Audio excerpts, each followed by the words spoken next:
நம்மளுடைய கேப்டன் விஜயகாந்த் அவர்கள் நமக்கு ரொம்ப பிடிக்கும். நமக்கு ரொம்ப பிடிக்கும், நம்ம தலைவருக்கு ரொம்ப பிடிக்கும். அவர்களுடைய தொண்டர்களுடைய கனவு என்ன? அந்த கட்சி எதுக்காக ஆரம்பிச்சாங்க? இந்த குடும்பம் தீய சக்தியை தூக்கி எறியணும். இதுதான் கடைசி நிமிஷம் வரைக்கும் அவர் பேசிக்கிட்டு இருந்தார். கரெக்டா? இன்னைக்கு எங்க போய் செட்டில் ஆயிட்டாங்க? என்ன திமுக என்ன சொன்னாங்க 2016ல? கேப்டன் கேப்டன் சொல்றாங்களே, என்ன சொன்னாங்க? கேப்டன் கேப்டன் சொல்றாங்களே, தண்ணி அடிச்சவன்லாம் கேப்டனா? கப்பல்ல போறவன் தான் கேப்டன். இது சொன்னது யாரு? வடிவேலு சொன்னி மு.க. ஸ்டாலின் சிரிக்கிறார் அதை பார்த்து. நண்பர்களே, உண்மையாக சொல்லுகிறேன், கேப்டன் விஜயகாந்த் அவர்களுடைய ஆன்மா சாந்தி அடையவே அடையாது.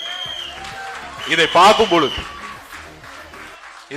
பொழுது அப்ப இந்த கூட்டணி எல்லாம் மக்கள்கிட்ட போய் ஓட்டு கேட்டா ஓட்டு போடுவாங்கன்னு நினைக்கிறீங்களா?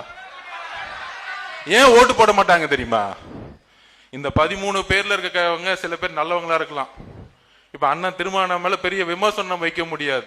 என்ன கடைசியில் அவர் நம்மள திட்டிட்டு இருக்காரு, நடிகர்கள் அரசாள முடியுமா, நடிகர்கள் ஆட்சி பண்ண முடியுமா? அது நம்ம கிடையாது, உதயநிதி பா சொல்லிட்டு இருக்காரு.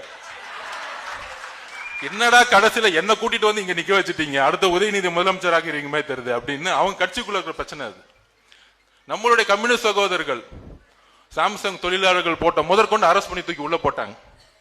அப்ப இந்த கட்சியில இருக்கவங்களுக்கு ஒற்றுமை கிடையாது. காங்கிரஸ் அதுக்கு மேல, அங்க ஒரு 4 பேர் டிவிகேன்னு சொல்லுவாங்க, ஒரு 4 பேர் திமுகன்னு சொல்லுவாங்க. அப்ப கட்சிக்குள்ள ஒற்றுமை கிடையாது.